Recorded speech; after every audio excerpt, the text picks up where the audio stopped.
જય શ્રી કૃષ્ણ, નમસ્તે.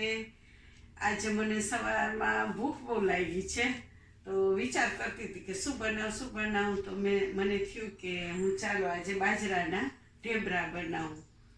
તો મને ભાવે, કોફી સાથે ટેસ્ટી લાગે, બધી એમાં આપણે વેરાયટી નાખીએ.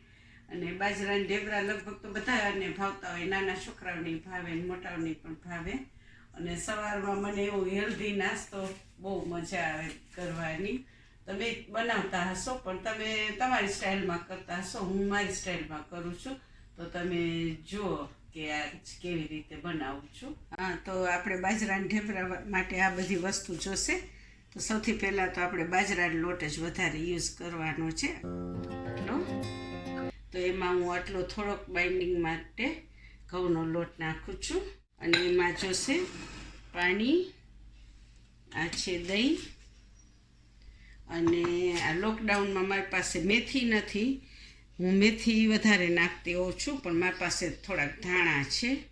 તો ધાણા અને ઓઇલ, તેલ, આ નિમક છે, અને આ બધા મસાલા છે. એમાં તલ નાખીશ, અજમા છે, ધાણા જીરું છે, હિંગ, મરચાં ભૂકી ને હળદર.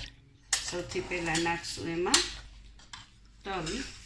તમે જોઈ શકો છો તલ નાખા. હવે અજમા આપણે નાખવા હોય ને, અજમા આખા છે તો એને જરાક મસળી નાખવાના આવી રીતે, એટલે એનો ટેસ્ટ ફાઇન આવશે. અને એમાં ગયું ધાણા જીરું. અને હવે જશે એમાં ધાણા, દહીં, નિમક,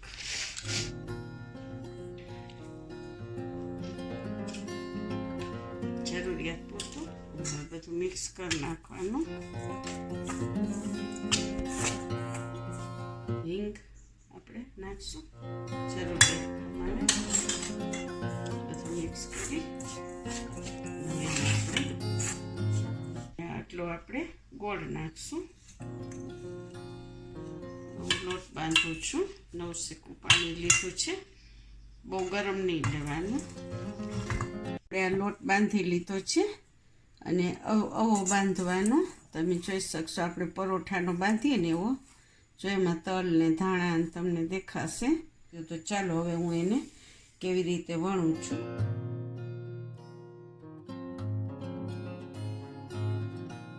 આવી રીતે આમ ગોયણું લઈ ચારેક કોરથી કવર કરી આવી રીતે અને આમ કરવાનું.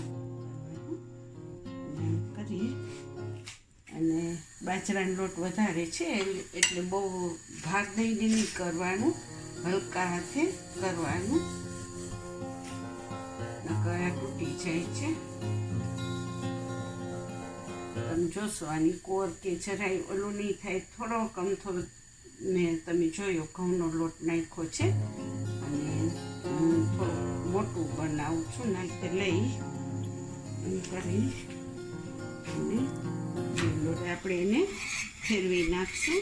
અને હું આવી રીતે તાવી થાથી એમાં આમ કરું એટલે એકદમ ક્રિસ્પી ને અંદર તેલ ઉતરે બાજરાના ઢેબરામાં. પછી હું તેલ નાખું છું.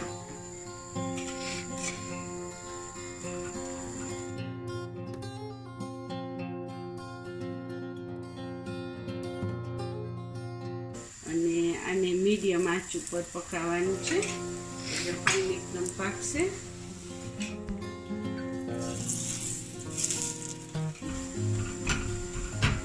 આવી રીતે કરીને અંદર તો લોઢી ઓલરેડી ગરમ હોય થોડીક, એટલે હું થોડીક વાર લોઢીમાં એમનેમ રહેવા દઉં છું. તમે જોઈ શકશો આવી રીતે એક જાતનો બાજરાનો તીખો રોટલો છે. અને આપણે ઢેબરું કહીએ, કોઈ તીખા રોટલા કહીએ. રેડી થઈ ગયો છે, પણ લોઢી ગરમ હોય ને એમાં આપણે રહેવા દઈએ એટલે તેલ એકદમ શોષી લે ઢેબરું. તો તમને ટેસ્ટ એટલો ફાઇન લાગે. અને હવે આ રેડી છે આપણું ઢેબરું. તો આપણે એને કોફી સાથે એન્જોય કરીએ. હવે મારું બ્રેકફાસ્ટ રેડી છે. તો મેં મસ્ત બાજરાનું ઢેબરું તલ અજમાવાળું ને યોગર્ટવાળું બનાવ્યું છે. તો ફાઇન કોફી છે, એની સાથે લીલા મરચાંનું અથાણું છે. તો તમે આવી જાઓ, ચાલો બધાય નાસ્તો કરવા. કોઈ કોરોનાથી ડરશો નહીં, ફાઇટ કરજો. ભગવાન તમને બધાને શક્તિ આપે અને મને સબસ્ક્રાઈબ કરજો. તો હવે હું ટેસ્ટ કરું છું. એકદમ ફાઇન ટેસ્ટ, એકદમ કરારું ક્રિસ્પી છે.